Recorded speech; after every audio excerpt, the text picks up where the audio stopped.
Good afternoon. I would like to request from the Majlis to speak in English. Once again, good afternoon. I'm delighted to be present here with a session which is equally as exciting, called Digital Transformation and Artificial Intelligence. My name is Sesi2, and I'm honored to be your moderator, serving in this exciting discussion. I'm an associate professor at University Malaya Wales, and I had the privilege of engaging with postgraduate students, hence my interest in the area of AI management, where AI is going. And therefore, this kind of rapid advancement in technology and transformation is what I hear a lot of research work on, especially from the university I come from.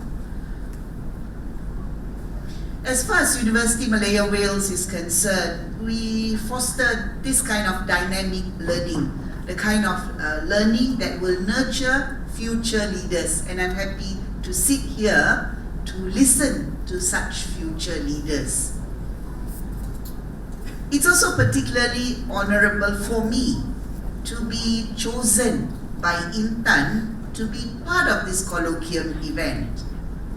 Now, Intan has been long a forefront for fostering knowledge and developing the civil servants of this country. And this event is one testament to that advancement of understanding. Today, we are joined by distinguished speakers, presenters. And I say distinguished because all the 5 presenters, I have read the papers. So that's why I am saying distinguished presenters, and their insights and their experience on how technology will reshape our world. In certain areas, how science itself will change will be what we will listen to. Just some house rule. Each participant, speaker, is given 15 minutes to speak. So after 10 minutes, you will hear a bell and you will have somebody showing you the time. The same goes after 5 minutes. And again, a bell will ring, and final bell of warning will be rung after 1 minute. We have 5 minutes of Q&A. So I am hoping audiences who are interested in these areas will quickly jot down the questions and come in front and very quickly tell us what they would like the presenter to enlighten them on. If we are sure about the rules, I do not want to delay, because I think we have 5 major areas, heavy, but with a lot of substance. So let me introduce the first speaker, Radhika Palanisamy, who will speak about Bring Your Own Device Security Policy Compliance Framework in the Malaysian Public Sector. So let me introduce to you Politics Dr. Radhika Palanisamy.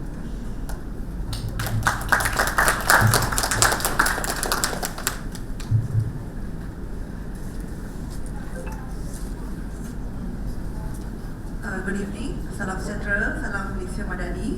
My name is Radhika. I currently work in the Ministry of Finance.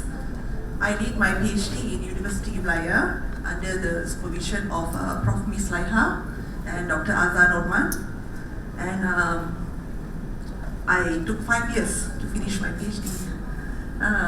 So in here I've given my Google Scholar and my research kit link. Okay.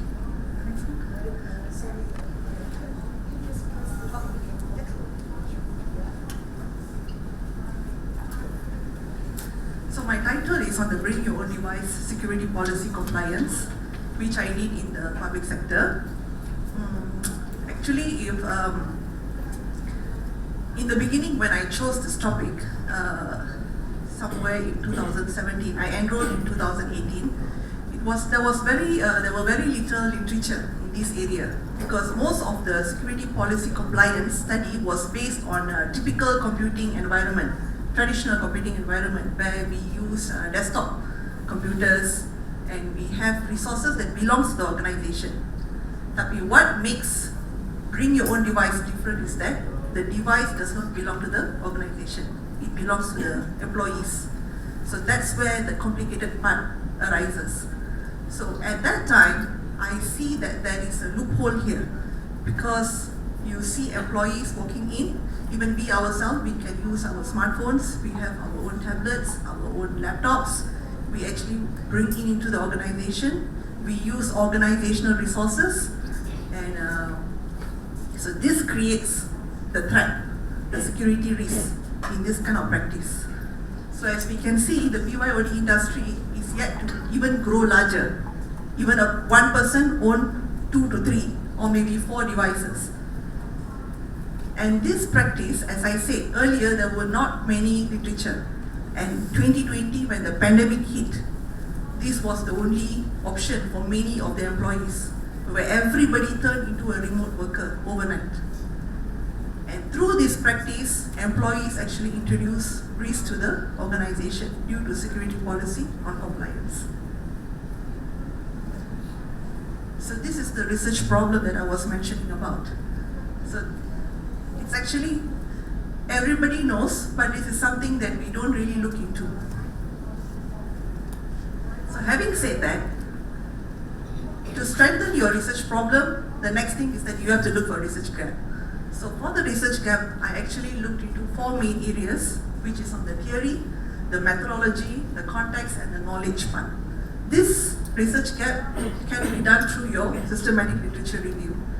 If there are any PhD students here, I would recommend one to do a systematic literature review to help you, enable you to recognize, to identify, to strengthen your research gap through a systematic literature review. That's how you can find, in this area, the clear gaps.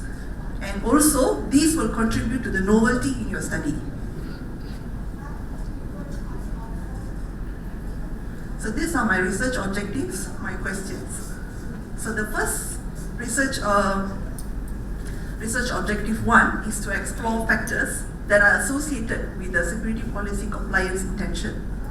Secondly, I also use risk and control measure to help me contribute to my conceptual framework. Thirdly, this is where I actually perform a quantitative analysis to find out the relationship between the constructs that I proposed and the relationship with compliance intention. Lastly is to validate the model. So the end result is to develop a BYOD security policy compliance framework by determining the factors that is associated with the BYOD security policy compliance. So based on my literature review, I actually used 2 of this theory. I combined 2 theory, I integrated 2 theory, which is the organizational control theory, social cognitive theory, and I also used the concept of security culture. Okay, so this is my research design actually. I can explain my whole research based on this research design. It's divided into 3 phases. Mine was a mixed method research. So in the first phase, this is my first SLR that I wrote. And with this, I propose my compliance framework. Secondly, to further make my framework robust, I also did another systematic literature review where I looked into the risks and the mitigation, the control measures. And I actually brought that risk and the control measure to a group of experts. I performed an expert interview, and I also did a risk assessment, and those factors were incorporated into my framework. So for my third phase, it's where my quantitative method came in. I actually did a survey and I targeted the critical national information infrastructure. If you are not familiar, in the public sector, there are few agencies who are categorized as the CNII agencies. They are the main sectors like the finance, defense, food security, and so on. Based on this research design, if you can see, in SLR1, I got my own data, which is a secondary data. In SLR2, it's my secondary data, and then I did a qualitative study, and my lastly is my quantitative study. So in here, I managed to write 4 ISI papers at the end of my research. So this is my research framework, proposed framework from my phase 1. This is where I integrated the 2 theories, which is the control theory, the social cognitive theory, and also the concept of security culture. These are basically under-researched factors that is found in the literature. And there's also a construct called the psychological ownership. This construct was used mainly in psychological area, but it could be used to the devices because that is the word ownership. Ownership because we own the devices. In my phase 2, in the systematic literature review 2, this is where I gathered all the risks from the literature and I categorized it into the people, process, and technology. And using this, I went on to my expert interview and my risk assessment. So at the end, these factors were mapped into my research framework. So these factors were actually interpreted theoretically to be mapped into the theory and the framework. If anything that is not clear, please kindly ask me later. Okay, I'll just go on. And lastly, this was my phase 3. And this part is when pandemic hit us. So this was the most challenging part. And especially I was targeting the CNI, particularly that group of agencies. So it took me almost a year to collect my data. In the end, I managed to collect 346 valid responses from employees. Out of my 9 hypotheses, 2 were not supported. One is the evaluation of security policy compliance. This failed to show significance. And lastly, the security culture, which I proposed, and I was quite sure that security culture can actually help us make employees comply to the security policy, it actually failed to show significance. Okay, from this what we can see is that I use the term, the construct perceived mandatoriness. This mandatoriness is very similar to our public sector environment because we use enforcement. Nobody complies to security policy voluntarily. Everybody needs enforcement. So when there's mandatoriness, people will comply. But evaluation, probably, it's one of the reasons is that people don't like to be evaluated, which means I evaluate you on your compliance. So that failed to show significance. And security culture is made up of a few constructs actually. One is device monitoring and top management commitment. So maybe the respondents do not see the feasibility or maybe of one having device monitoring in organization. Maybe they are not willing to have device monitoring implanted in your devices in the organization. So it failed. So basically, these are all the significant factors which I propose as a guideline to improve security policy compliance. This was suggested during my Viva to come up with this diagram to enable to actually help people to understand at the end of the day what can improve security policy compliance. So I came up with this diagram. So theoretically, of course, as a contribution to the knowledge, because of the novelties that I mentioned earlier, and the integration of theory. It was never done before in this study. So if we look at contribution to the policy level, so this study should actually contribute to, it helps policymakers to make better policies. You need to specify your policies very clearly, and sometimes we assume people know. Not everybody is an IT personnel. So we should not assume. We expect, like we agree to patuh, right? Patuh dasar keselamatan, policy ICT, policy keselamatan, cyber.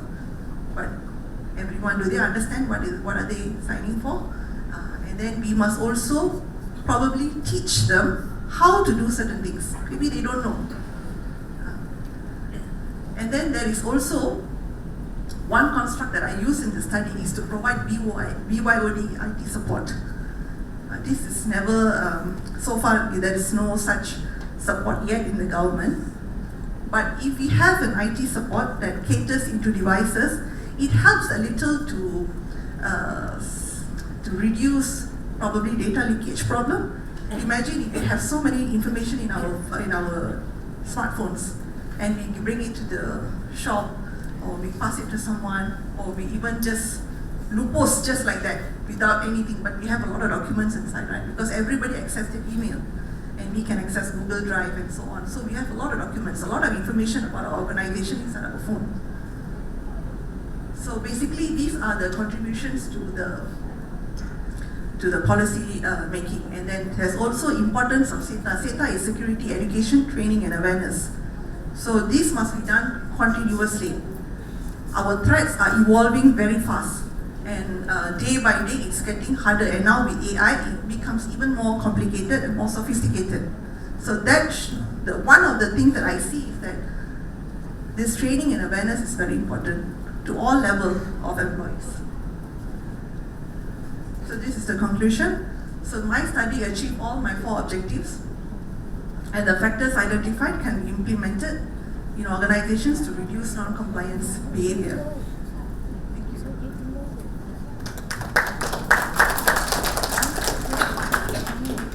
Thank you. Thank you. Can I invite questions from the floor?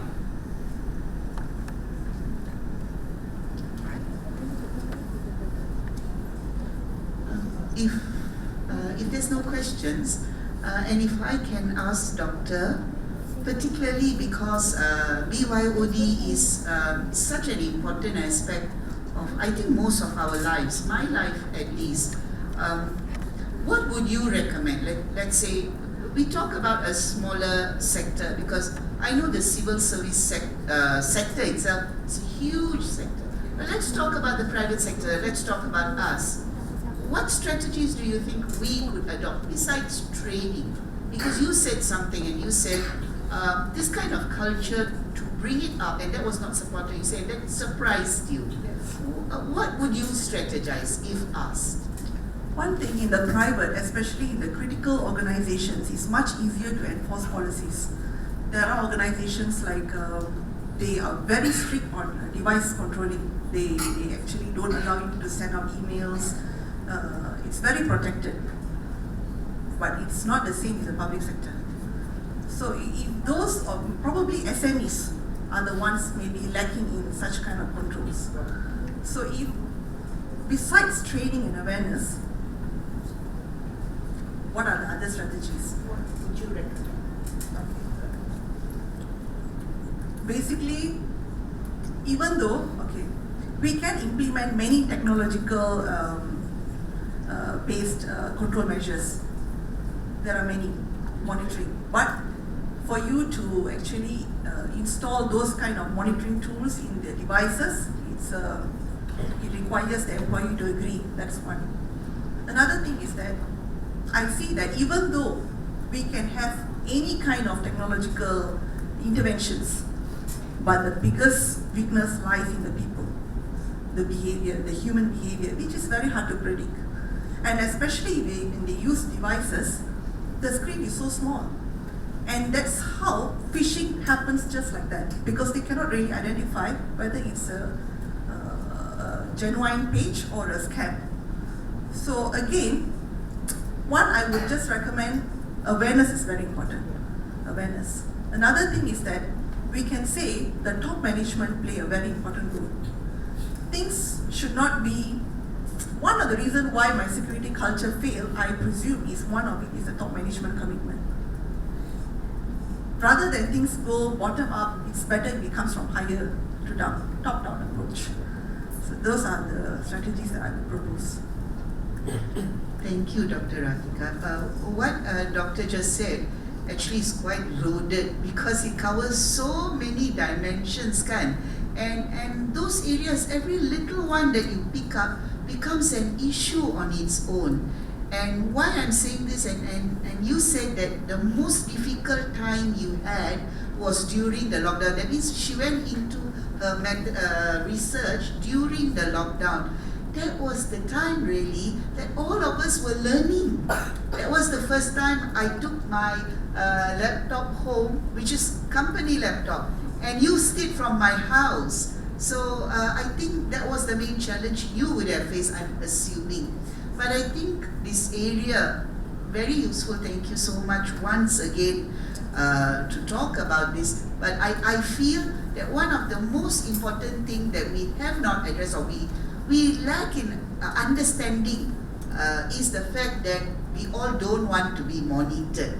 Because the moment I open my laptop, you monitor my, my movement of my mouse. You can actually detect when I move my mouse that Sharmila is working. So let me end by saying that this area is really at infancy. Bring your own device is at infancy. Thank you, Dr. Radhika. Thank you, Prof.